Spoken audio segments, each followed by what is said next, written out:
আসসালামু আলাইকুম রহমতুল্লাহ।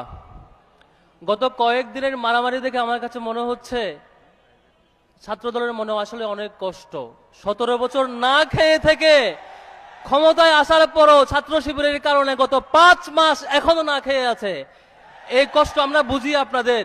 পলাশী মার্কেট থেকে খাইতে পান না, ঢাকা বিশ্ববিদ্যালয়ে 2841 কোটি টাকার প্রকল্প 1 টাকাও খাইতে পান না, জগন্নাথ বিশ্ববিদ্যালয়ে 10,000 কোটি টাকার প্রকল্প 1 টাকাও খাইতে পান না।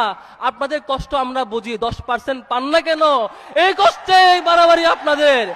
আমি তারেক রহমানকে বলবো, আগে যেমন করে 10% চুপি চাপি নিয়ে নিতেন, এইভাবে ছাত্রদলকে এখন দিয়ে দেন, তবু আর কারো চোখ উপড়ে ফেলেন না আল্লাহর ওয়াস্তে। 10% নীরবে দিয়ে দেন প্রয়োজনে, তবু ঢাকা আলিয়ার হল বন্ধ করেন না আল্লাহর ওয়াস্তে। আপনাদেরকে অনুরোধ করবো, সংগ্রামী ছাত্র জনতা, ছাত্রদল মনে করেছে 91 সালে ক্ষমতায় আসার পরে যেমন করে প্রত্যেকটা হল দখল করেছিল তেমন করে পারবে। এখন পর্যন্ত ঢাকা বিশ্ববিদ্যালয়ে হল দখল করার জন্য 5 বার চেষ্টা করেছে, প্রত্যেকবারই ব্যর্থ হয়েছে। জগন্নাথ বিশ্ববিদ্যালয় দখল করার জন্য অনেকবার চেষ্টা করেছে, প্রত্যেকবারে ব্যর্থ হয়েছে। তাদের এই ব্যর্থতার খায়েশ, তাদের এই ব্যর্থতার আউটপুট দিতে হয়েছে প্রত্যেকটা ছাত্র সংসদ নির্বাচনে। আপনারা দেখেছেন না? সর্বশেষ তাদের জন্য লজ্জা, বেরুবি এবং শাহজালাল প্রযুক্তি বিশ্ববিদ্যালয়ে ছাত্র সংসদ নির্বাচন তারা বন্ধ রেখেছে। আপনার জন্য লজ্জা হয়, একটা ছাত্র সংগঠন প্রত্যেকটা ছাত্র সংসদে হেরেছেন, এমন হারের পর আবার নির্বাচিত জিএস এর উপর হাত তোলেন, কোন সাহসে এটা? সংগ্রামী ভাইরা, আমি তারেক রহমানকে অনুরোধ করব, শেখ হাসিনাকে ডুবানোর জন্য খুব বেশি কিছু লাগে নাই। ছাত্রলীগের কুকর্মই শেখ হাসিনাকে দিল্লি পাঠিয়ে দিছে।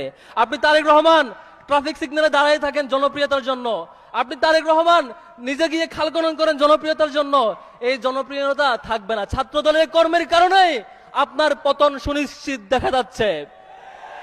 আপনি যদি ঠিকঠাক 5টা বছর ক্ষমতায় থাকতে চান, অনুরোধ করব ছাত্রদলের সন্ত্রাসী কার্যক্রম থামান।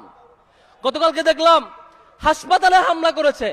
হাসপাতালে একজন রোগী বলছে, ভাই আমি রোগী, রেগুলার রোগী, এখানে চিকিৎসা নিতে এসেছি, তার উপর চাপাতি দিয়ে কুপিয়েছে। ঢাকা আলিয়ার অধ্যক্ষের উপর চাপাতি দিয়ে মাথা দ্বিখণ্ডিত করেছে। এই কায়দা আমরা দেখেছিলাম ইসরায়েলে।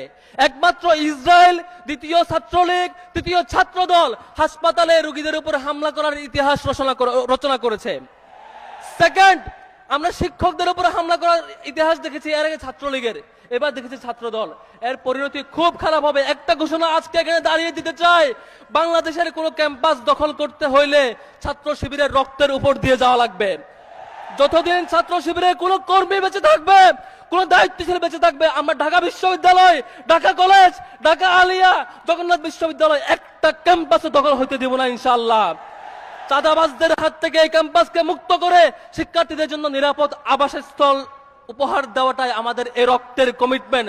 আজকের এই 5 আগস্ট এই শপথ ব্যক্ত করে আমি আমার বক্তব্য শেষ করছি। আসসালামু আলাইকুম রহমতুল্লাহ।